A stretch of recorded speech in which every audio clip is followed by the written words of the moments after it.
Introduction थोड़ा जा B cells and B cell activation बारे थोड़ा दसन लगे उन्होंने दी थोड़ी इंट्रोडक्शन कि बी सेल्स किद्दां वर्क करदे हैं एंड ऑल राइट। ਮਾਈਕਰੋਬਸ ਜਿੱਦਾਂ ਕਿ ਬੈਕਟੀਰੀਆ ਤੇ ਵਾਇਰਸਿਸ ਜਿਹੜੇ ਆ ਉਹਨਾਂ 'ਚ ਹਮੇਸ਼ਾ ਮਿਊਟੇਸ਼ਨ ਹੁੰਦੀ ਰਹਿੰਦੀ ਆ। ਠੀਕ ਹੈ, ਜਿੱਦਾਂ ਕਿ ਸੁਣਿਆ ਹੋਊਗਾ ਨਾ ਕਿ ਅਗਰ ਆਪਾਂ ਕਿਸੇ ਪਰਸਨ ਨੂੰ ਐਂਟੀਬਾਇਓਟਿਕ ਦਿੰਨੇ ਆ, ਐਂਟੀਬਾਇਓਟਿਕ ਕੀ ਕਰਦੀ ਹੈ, ਉਸ ਬੈਕਟੀਰੀਆ ਨੂੰ ਕਿਲ ਕਰ ਦਿੰਦੀ ਹੈ। ਬਟ ਅਗਰ ਉਹ ਪਰਸਨ ਉਸ ਐਂਟੀਬਾਇਓਟਿਕ ਦਾ ਕੰਪਲੀਟ ਕੋਰਸ ਨਾ ਕਰੇ, ਜਿੱਦਾਂ ਮੰਨ ਲਓ ਉਸ ਪਰਸਨ ਨੂੰ ਟੀਬੀ ਹੋਇਆ ਵਾ, ਠੀਕ ਹੈ, ਤੇ ਉਹਨੂੰ ਡਾਕਟਰ ਨੇ 4 ਮੰਥਸ ਲਈ ਮੈਡੀਸਿਨ ਪ੍ਰਿਸਕ੍ਰਾਈਬ ਕੀਤੀ ਆ ਕੋਰਸ ਐਂਟੀਬਾਇਓਟਿਕ ਦਾ, ਤੇ ਅਗਰ ਉਹ ਪਰਸਨ 4 ਮੰਥ ਦਾ ਕੋਰਸ ਕੰਪਲੀਟ ਨਹੀਂ ਕਰਦਾ, ਕੁਛ ਦਿਨ ਬਸ ਮੈਡੀਸਿਨ ਖਾ ਰਿਹਾ, ਠੀਕ ਹੈ, ਤੇ ਉਹਦੇ ਨਾਲ ਕੀ ਹੋ ਰਿਹਾ, ਜਿਹੜੇ ਆ ਟੀਬੀ ਦੇ ਬੈਕਟੀਰੀਆ ਵਾ ਉਹਨਾਂ ਨੂੰ ਮੌਕਾ ਮਿਲ ਰਿਹਾ ਵਾ ਮਿਊਟੇਸ਼ਨ ਕਰਨ ਦਾ। ਠੀਕ ਹੈ, ਉਹ ਮਿਊਟੇਟ ਹੋ ਕੇ ਕੀ ਹੋ ਜਾਂਦੇ ਆ, ਰੈਜ਼ਿਸਟੈਂਟ ਹੋ ਜਾਂਦੇ ਆ।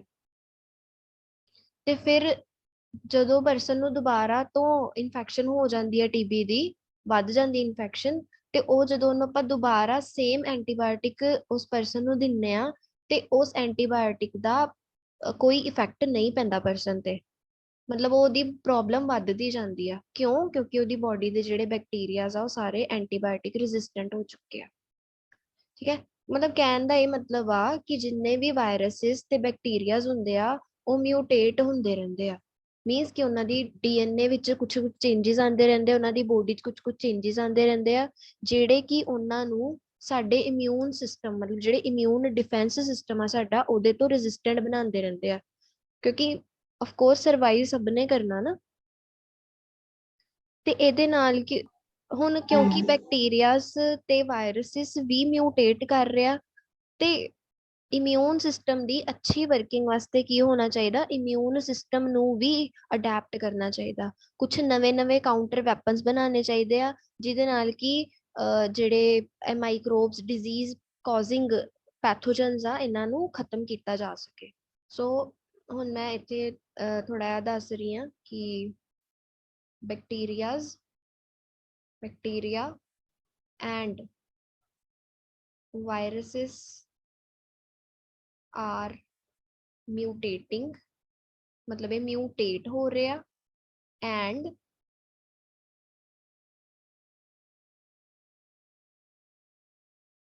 and becoming resistant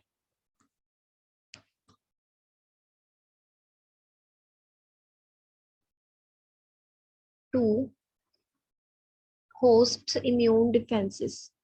मतलब वायरस बैक्टीरिया ਨੂੰ ਖਤਮ ਕਰਨ ਵਾਲਾ ਜਿਹੜਾ ਸਿਸਟਮ ਆ, ਉਹਦੇ ਲਈ ਇਹ ਰੈਜ਼ਿਸਟੈਂਟ ਹੋ ਰਹੇ ਹੁੰਦੇ ਆ।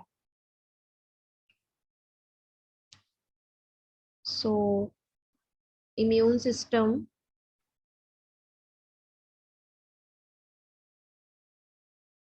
must also adapt to take over।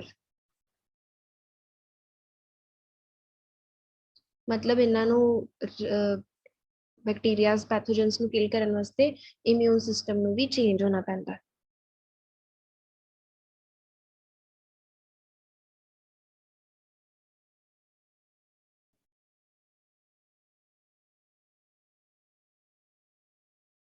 Indeed ਜਿੱਦਾਂ ਅਗਰ ਆਪਾਂ ਨੋਰਮਲ ਗੱਲ ਕਰੀਏ, ਕਿਸੇ ਵੀ ਸਿਸਟਮ ਨੂੰ, ਕਿਸੇ ਵੀ ਐਨੀਮਲ ਨੂੰ ਜਾਂ ਬੈਕਟੀਰੀਆ ਨੂੰ ਅਪਗ੍ਰੇਡ ਹੋਣ ਵਿੱਚ, ਚੇਂਜ ਹੋਣ ਚ millions of years the time ਲੱਗ ਜਾਂਦਾ।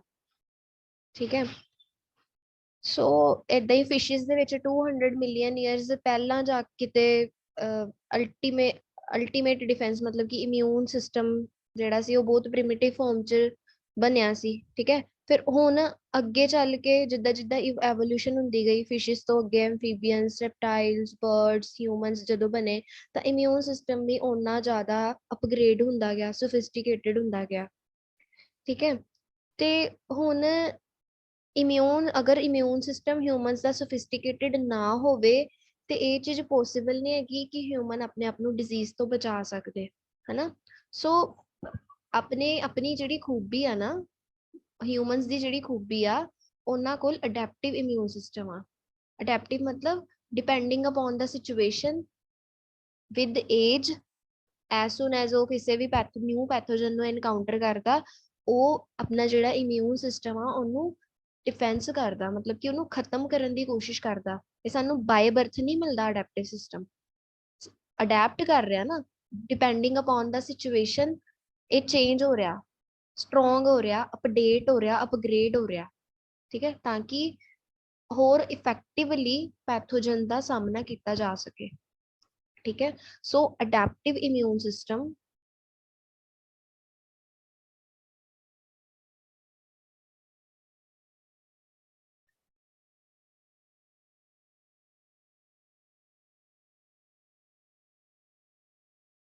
adaptive immune system present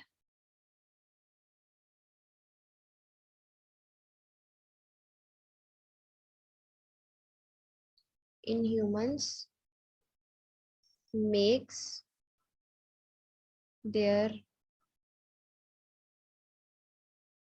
immune defenses, मतलब ਜਿਹੜੇ ਇਹਨਾਂ ਦੇ ਪੈਥੋਜਨ ਨੂੰ ਖਤਮ ਕਰਨ ਦੇ ਡਿਫੈਂਸ ਕਰਦੇ ਤਰੀਕੇ ਆ ਇਮਿਊਨ ਡਿਫੈਂਸਿਸ, ਮੋਰ ਇਫੈਕਟਿਵ, ਉਹਨੂੰ ਹੋਰ ਪਾਵਰਫੁਲ ਬਣਾਉਂਦਾ, more effective and sophisticated।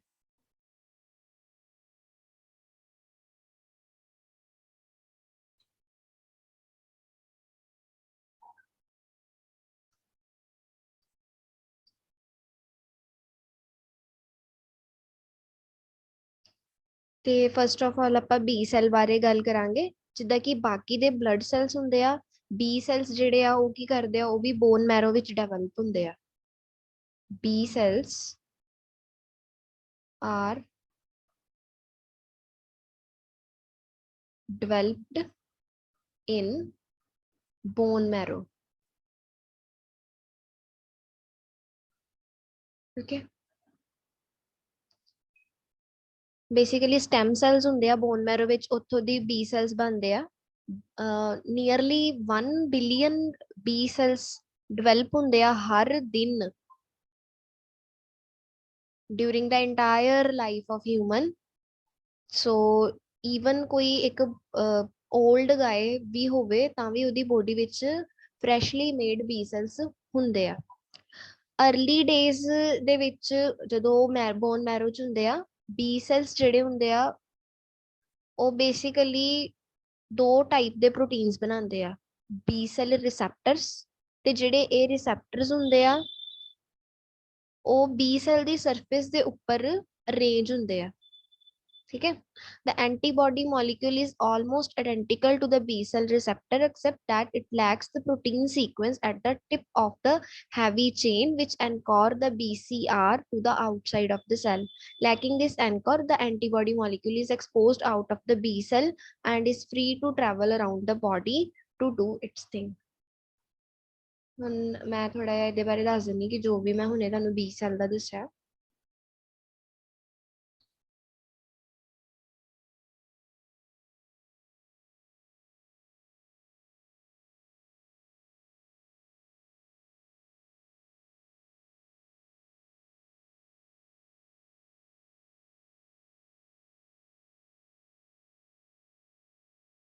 B cell जिदा एक बी सैल है ना, बी सैल दे उपर एक रिसैप्टर हुंदा, उस रिसैप्टर नूं आपां की कहने आ, BCR, या ये भी कह सकते हैं बी सैल रिसैप्टर।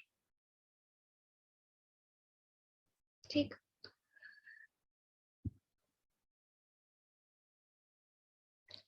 हुण बी सैल रिसैप्टर है की चीज, ये बेसिकली दो टाइप के प्रोटीन्स का बनया होया। BCR is made up of two types of proteins।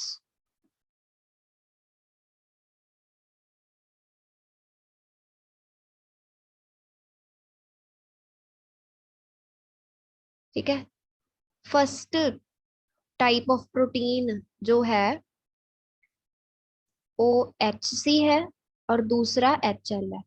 HC ਨੂੰ ਆਪਾਂ ਕੀ ਕਹਿ ਦਿੰਦੇ ਆ, heavy chain, right, and HL ਨੂੰ ਆਪਾਂ ਕੀ ਕਹਿ ਦਿੰਦੇ ਆ, light chain. Okay, so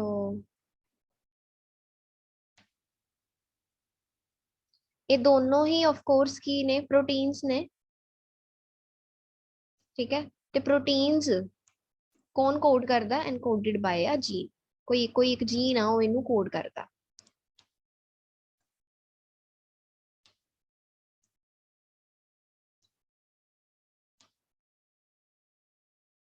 ते ये जेड़ा जीन हुंदा ओ 14th क्रोमोसोम नंबर 14 ते प्रेजेंट हुंदा, ठीक है।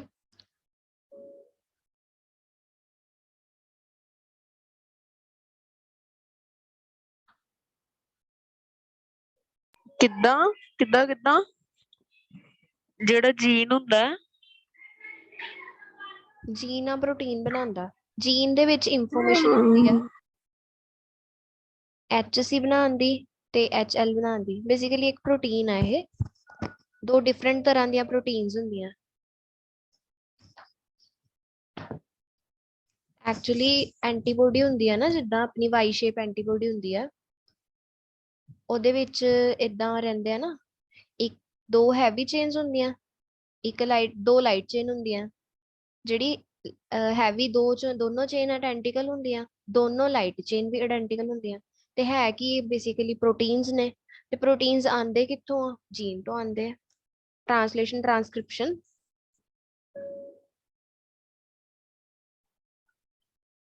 नहीं समझ आया? ਥੋੜਾ ਥੋੜਾ ਲੱਗਦਾ ਪਿਆ ਸਮਝ ਆਇਆ ਵਾਲਾ।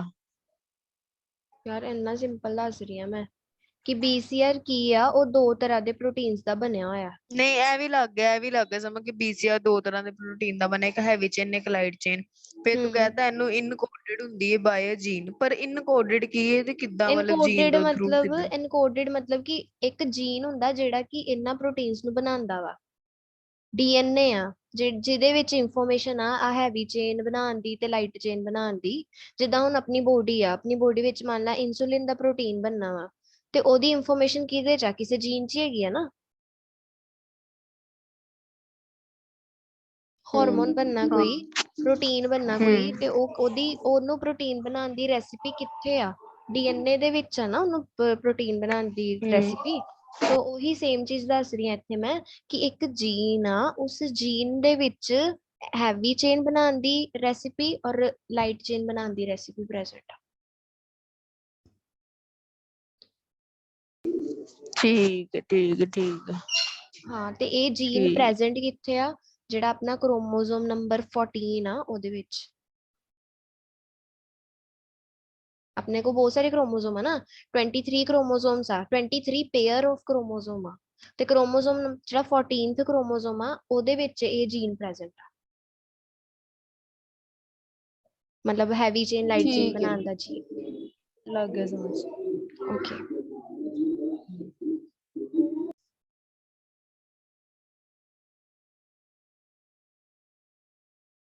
ਹੁਣ ਜਿੰਨੇ ਵੀ ਮੈਚੁਰ ਬੀ ਸੈਲਸ ਹੁੰਦੇ ਆ ਨਾ, ਉਹਨਾਂ ਵਿੱਚ ਸਿਰਫ ਇੱਕ ਟਾਈਪ ਦਾ BCR ਹੁੰਦਾ। मतलब ਇਹ ਜਿੱਦਾਂ ਹੁਣ ਕਾਫੀ ਸਾਰੇ B ਸੈਲ ਹੋ ਸਕਦੇ ਨਾ, ਇੱਕ ਡਿਫਰੈਂਟ ਟਾਈਪ ਦਾ BCR ਆ, ਇੱਕ ਡਿਫਰੈਂਟ ਟਾਈਪ ਦਾ। ਉਹ ਡਿਫਰੈਂਟ ਕਿਉਂ ਆ, ਕਿਉਂਕਿ ਉਹਨਾਂ ਦੇ ਬਾਹਰ BCR ਡਿਫਰੈਂਟ ਹੋ ਸਕਦੇ ਆ।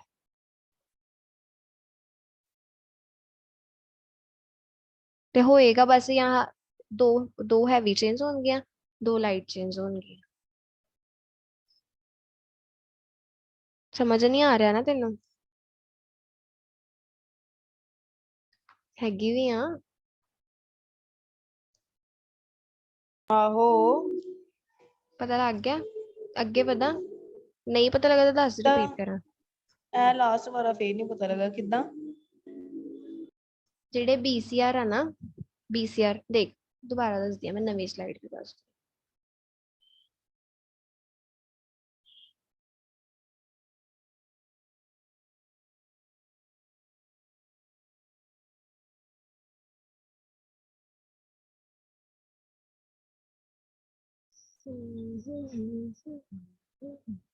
देख ਹੁਣ ਕੋਈ ਇੱਕ ਜਿੱਦਾਂ ਮੰਨ ਲਾ ਆਪਣਾ ਸੈੱਲ ਆ, ਸੈੱਲ ਵਿੱਚ ਕੀ ਆ, DNA ਪ੍ਰੈਜ਼ੈਂਟ ਆ, ਹੈਨਾ। ਮੈਂ ਹੁਣ ਨਾ ਪਾਰਟਿਕੂਲਰਲੀ ਗੱਲ ਕਰਨੀ ਆ ਸਿਰਫ ਕ੍ਰੋਮੋਸੋਮ ਨੰਬਰ 14 ਦੀ। ਆ ਮੰਨ ਲਾ ਕ੍ਰੋਮੋਸੋਮ ਨੰਬਰ 14 ਆ, ठीक है, उस क्रोमोसोम नंबर 14 च जीन प्रेजेंट आ HC ते HL बनाने दा, मतलब हैवी चेन HC ते LC सी ना, मतलब हैवी चेन ते लाइट चेन बनाने दा जीन प्रेजेंट आ। ठीक है, ਹੁਣ डिफरेंट कॉम्बिनेशन बन सकते हैं ना हैवी चेन ते लाइट चेन दे, क्योंकि ਹੁਣ ਇੱਥੇ ਇੱਥੇ ਦੂਸਰੇ ਟਾਈਪ ਦੀ ਹੈਵੀ ਚੇਨ ਬਣਾਉਣ ਦੀ ਇਨਫੋਰਮੇਸ਼ਨ ਆ।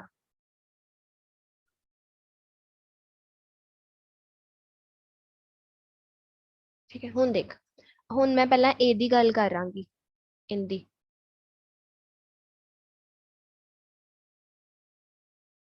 ਆ ਡੀਐਨਏ, ਦੋ ਡਿਫਰੈਂਟ ਡੀਐਨਏ ਹੋਏ ਨਾ, ਆ ਇੱਕ ਇਹਦੀ ਆ ਵਾਲੀ ਆਰਮ ਦਾ ਡੀਐਨਏ, ਇੱਕ ਇਹਦੀ ਆ ਵਾਲੀ ਆਰਮ ਦਾ ਡੀਐਨਏ, ਆ ਫਸਟ ਆ ਸੈਕਿੰਡ। ਓਕੇ, ਸੋ ਹੁਣ ਇਹਨੇ ਇੱਕ ਹੈਵੀ ਚੇਨ ਬਣਾਇਆ, ਰੈੱਡ ਕਲਰ ਦਾ ਹੈਵੀ ਚੇਨ ਬਣਾਇਆ। ठीक है, और इन्ने एक ग्रीन कलर का लाइट चेन बनाया, ऑफ कोर्स। ठीक है, फिर इन्ने हैवी चेन बनाया, मैं कलर कोडिंग ना एक्सप्लेन कर रही हूँ। ओके, डिफरेंट टाइप का कुछ चेंजेस है ना, एलील्स ऑफ कोर्स चेंज तो होंगे है ना थोड़े थोड़े, और इन्ने बनाया लाइट चेन। हुन की कॉम्बिनेशन बन सकते हैं, हुन रेड वाली हैवी चेन दे नाल हो सकता कि ग्रीन वाली लाइट चेन आ जाए। ठीक है, पर ये भी तो हो सकता कि येलो वाली लाइट चेन आ जाए। दोनों बी सेल रिसेप्टर डिफरेंट हो गए ना।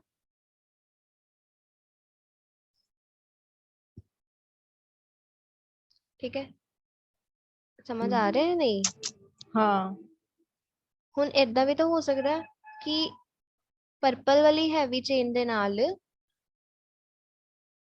ग्रीन वाली लाइट चेन आ जाए, या फिर येलो वाली लाइट चेन आ जाए।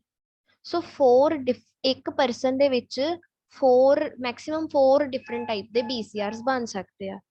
मैं दोबारा दसदा कि BCR बनने किद्दां हुंदे आ, 2 हैवी चेन्स, 2 लाइट चेन्स। समझ आया? सो मतलब डिफरेंट टाइप हाँ, दे BCRs हो सकदे ना एक सैल विच, बट ਜਿਹੜਾ ਇੱਕ ਮੈਚਿਓਰ ਬੀ ਸੈਲ ਹੁੰਦਾ ਨਾ, ਉਹਦੇ ਬਾਹਰ ਸਿਰਫ ਇੱਕੋ ਤਰ੍ਹਾਂ ਦੇ BCRs ਹੁੰਦੇ ਆ, ਇੱਕੋ ਟਾਈਪ ਦੇ। मतलब या तो वो आ वाले BCRs होंगे, या आ वाले होंगे, या आ वाले BCRs होंगे, या फिर आ वाले। क्लियर? हाँ,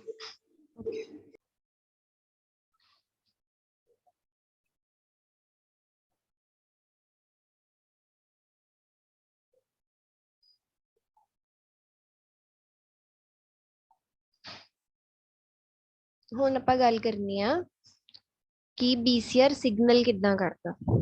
ठीक है, हाउ BCR सिग्नल्स।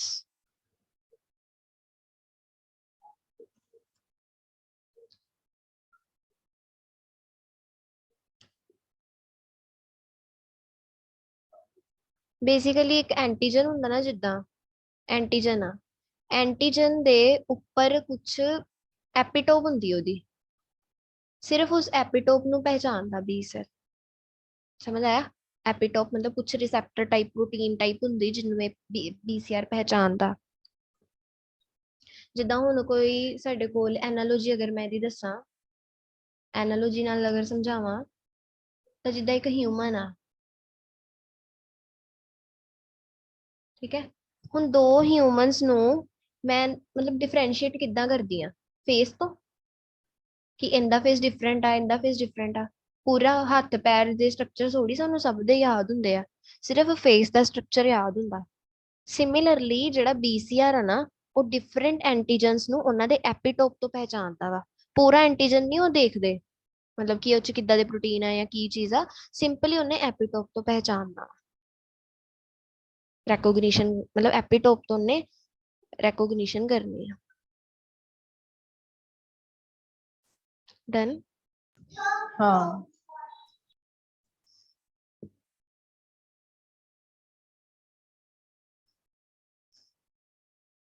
हाँ लग गया समझ। सो सिंपली कोई एक एंटीजन है, ठीक, और उस एंटीजन ਦੇ ਉੱਪਰ डिफरेंट टाइप ਦੇ ਦਾ ਐਪੀਟੋਪਸ ਪ੍ਰੈਜ਼ੈਂਟ ਆ। Okay, this is our B cell. ਹੁਣ ਬੀ ਸੈਲ ਦੇ ਬਾਹਰ ਕੀ ਨੇ? ਬੀ ਸੈਲ ਰਿਸੈਪਟਰਸ ਨੇ, BCRs, ਠੀਕ ਹੈ। ਉਹ BCRs ਜਾ ਕੇ ਇਹਦੇ ਨਾਲ ਬਾਈਂਡ ਕਰ ਜਾਂਦੇ ਤਾਂ ਬਾਈਂਡ ਕਰ ਸਕਦੇ ਆ। ਬੇਸਿਕਲੀ ਕੀ ਹੈ? ਐਪੀਟੋਪਸ। ਤੇ ਆ ਕੀ ਹੈ? BCR। ਐਪੀਟੋਪ ਮਤਲਬ ਆ ਐਂਟੀਜਨ ਆ ਕੋਈ, ਉਹਦੀ ਸਰਫੇਸ ਦੇ ਉੱਪਰ ਐਪੀਟੋਪਸ ਪ੍ਰੈਜ਼ੈਂਟ ਆ, ਉਸ ਐਪੀਟੋਪ ਦੇ ਨਾਲ BCR, ਬੀ ਸੈਲ ਦਾ BCR ਜਾ ਕੇ ਜੁੜ ਜਾਂਦਾ ਹੈ। ਬੇਸਿਕਲੀ ਕ੍ਰੋਸ ਲਿੰਕਿੰਗ ठीक ਕਰਦੇ है। ਆ ਐਨੀਮੀ ਦੀ।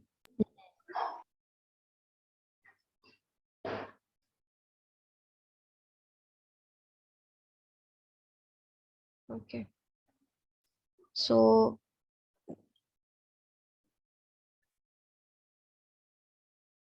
ਇਹ ਜਿਹੜੀ ਕ੍ਰੋਸ ਲਿੰਕਿੰਗ ਹੁੰਦੀ ਹੈ ਨਾ, cross linking of B cell receptor।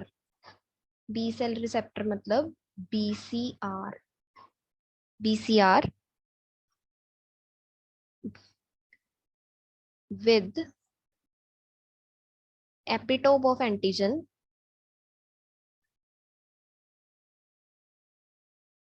epitope of antigen is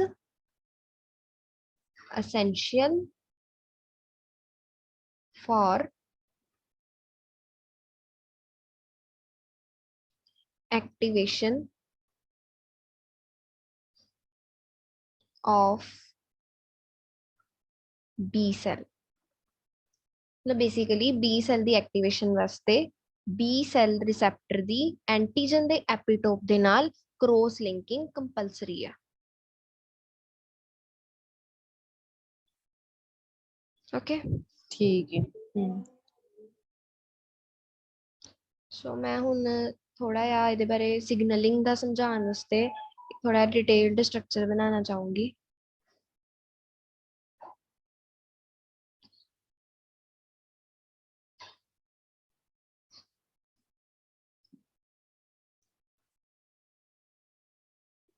ਜਿੱਦਾਂ ਕੋਈ ਇੱਕ ਬੀ ਸੈਲ ਹੀ ਬਣਾ ਰਹੀ ਹਾਂ ਮੈਂ ਬੇਸਿਕਲੀ, ਠੀਕ ਹੈ। ਆ ਬੀ ਸੈਲ ਦੇ ਉੱਪਰ ਆ ਹੈਵੀ ਚੇਨ ਲੱਗੀ ਹੋਈ ਹੈ। ਬੀ ਸੈਲ ਰਿਸੈਪਟਰ ਦਾ ਡਿਟੇਲਡ ਸਟਰਕਚਰ ਬਣਾ ਰਹੀ ਹਾਂ। ਹੈਵੀ ਚੇਨ ਹੁੰਦੀ, ਲਾइट चेन, ठीक, और this is cell surface. Cell surface है ये,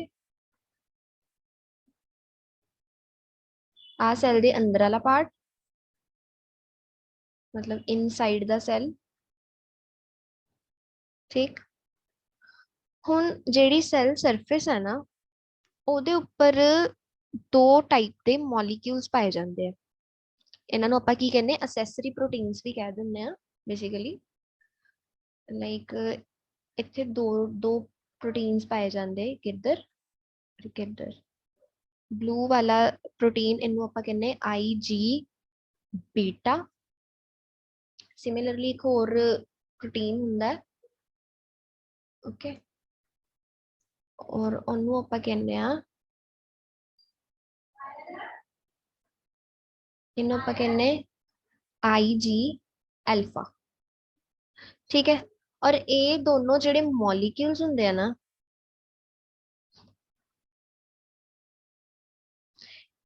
ਇਹ ਦੋਨੋਂ molecules BCR engaged signal produce करते हैं।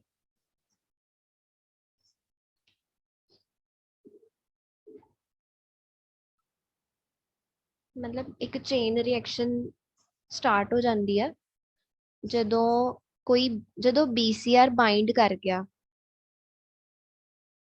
एपीटोप दे नाल,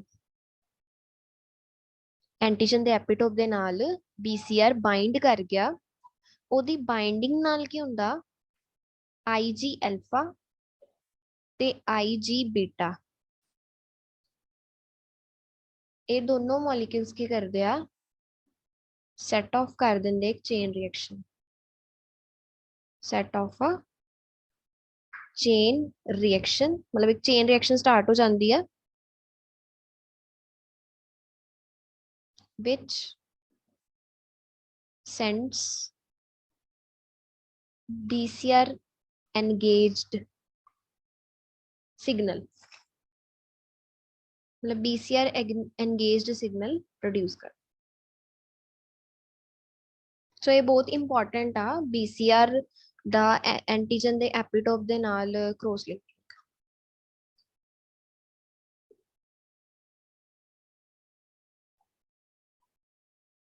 ਹੈਲੋ ਇੱਕ ਵਾਰੀ ਰਿਪੀਟ ਕਰੀ। ਬੀ ਸੈਲ ਦੀ ਸਰਫੇਸ ਦੇ ਉੱਪਰ heavy chain, light chain, Ig beta, Ig alpha molecules present ਆ ਸੈਲ ਦਾ ਇਨਸਾਈਡ ਸਰਫੇਸ। BCR ਜਦੋਂ ਐਂਟੀਜਨ ਦੇ ਐਪੀਟੋਪ ਦੇ ਨਾਲ ਅਟੈਚ ਹੋ ਜਾਂਦਾ ਤੇ ਉਹਦੇ ਨਾਲ ਕੀ ਹੁੰਦਾ, ਆਈਜੀ ਅਲਫਾ ਤੇ ਆਈਜੀ ਬੀਟਾ ਇੱਕ ਚੇਨ ਰਿਐਕਸ਼ਨ ਸਟਾਰਟ ਕਰ ਦਿੰਦੇ ਆ ਜਿਹਦੇ ਨਾਲ BCR engaged ਸਿਗਨਲ ਪ੍ਰੋਡਿਊਸ ਹੁੰਦਾ।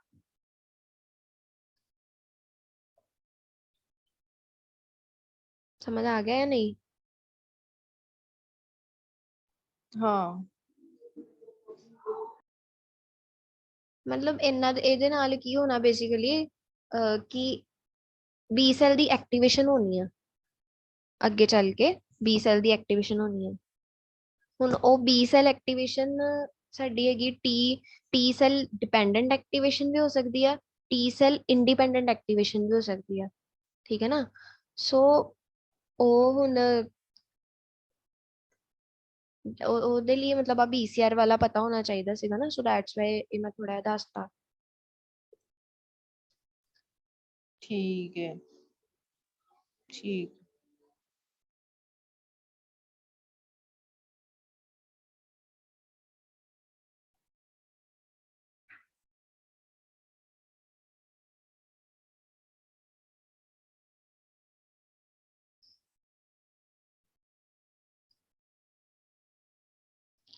हेलो ठीक है। हाँ एक बोल। मिनट बस। ओके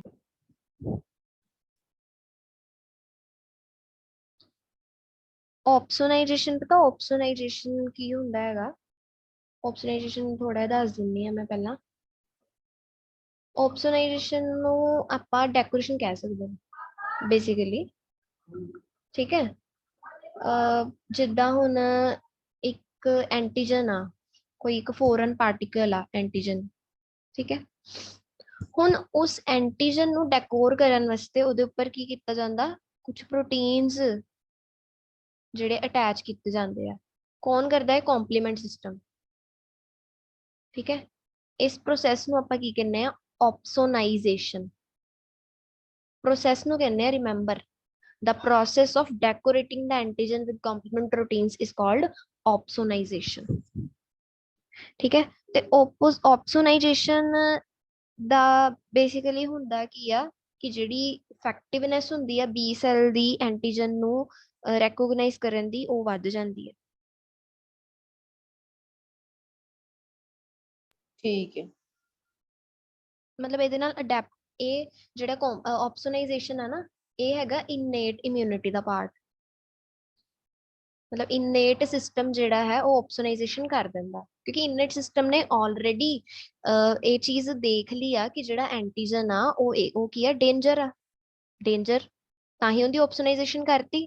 ਹੁਣ ਇਸ ਆਪਸੋਨਾਈਜੇਸ਼ਨ ਦੇ ਨਾਲ ਕੀ ਹੋਣਾ, ਜਿਹੜਾ ਬੀ ਸੈਲ ਆ ਨਾ, ਮਤਲਬ ਬੀ ਸੈਲ ਨੂੰ ਇਹਨੂੰ ਰੈਕੋਗਨਾਈਜ਼ ਕਰਨ ਦੀ ਐਫੀਸ਼ੀਐਂਸੀ ਇਨਕਰੀਜ਼ ਹੋ ਜਾਣੀ ਹੈ।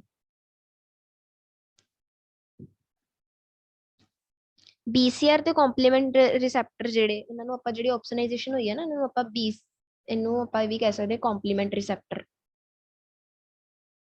ਕੰਪਲੀਮੈਂਟ ਸਿਸਟਮ ਨੇ ਕੀਤਾ,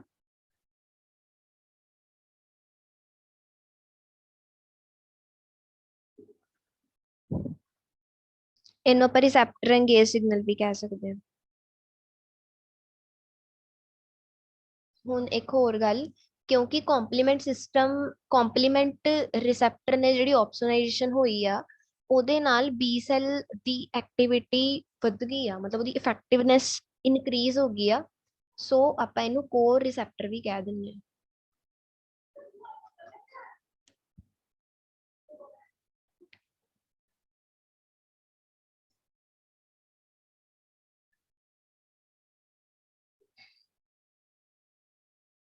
ठीक है ठीक है, ਹੁਣ ਮੈਂ ਥੋੜਾ ਜਿਹਾ ਇਹਦੇ ਬਾਰੇ 2 ਲਾਈਨਸ ਲਿਖਵਾ ਦਿੰਨੇ ਆ, ਮਤਲਬ ਲਿਖ ਦਿੰਨੇ ਆ ਤਾਂ ਕਿ ਪਤਾ ਲੱਗ ਜੇ ਕਿ ਐਕਚੁਅਲੀ ਹੋ ਕੀ ਰਿਹਾ।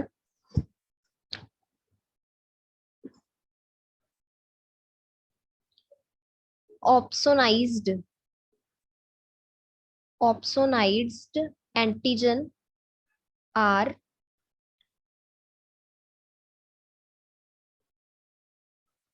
recognized by B cells। B cells opsonized antigen ਨੂੰ recognize ਕਰਦੇ, ਠੀਕ ਹੈ। ਤੇ opsonization ਨੇ ਕੀ ਕੀਤਾ, ਜਿਹੜੇ co-receptors ਆ, co-receptors ਹੋਈ complement systems, co-receptors made B cells more sensitive to